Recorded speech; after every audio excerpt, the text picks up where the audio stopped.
Nous, Européens, on est des colonialistes depuis 5 siècles. On a colonisé l'Amérique latine, on a exterminé les Indiens, ramené 16 tonnes d'or et d'argent vers l'Europe qui ont servi au décollage du pré-capitalisme à partir du XVIe siècle. Et ça a laissé des traces.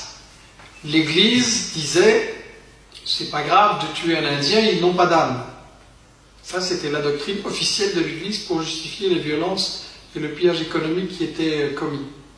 On a redit la même chose après sur les Noirs. Avec la traite des esclaves, c'était permis, les Noirs n'avaient pas d'âme, c'était comme des animaux.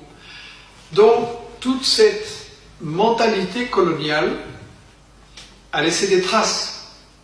Moi, dans les années 50, j'étais élevé chez les Jésuites, avec une famille bien bourgeoise et réactionnaire, et au catéchisme, on m'apprenait « les Noirs sont par nature indolents et paresseux ». J'ai encore cette phrase qui me trotte dans la tête, « les Noirs sont par nature indolents et paresseux ».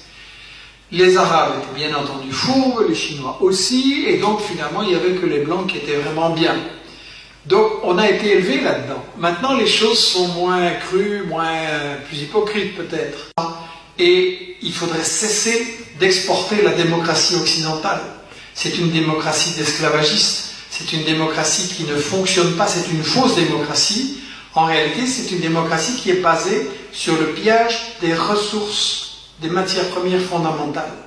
Les États-Unis ont renversé Patrice Lumumba, Premier ministre congolais élu, qui était en train de libérer son peuple, ils l'ont remplacé par le dictateur Mobutu, avec une dictature sanglante et des milliards de fortune à la fin.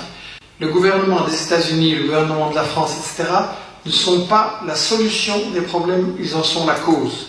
Déjà parce que la misère qui a été installée là-bas, c'est la misère provoquée par nos multinationales qui empêchent ces peuples de disposer de leurs richesses. Les dictateurs qui ont été installés là-bas, c'est presque tous des dictateurs qui ont été mis en place par nos multinationales pour défendre leurs intérêts. Donc, il faut vraiment cesser de se prendre pour la solution quand on est le problème.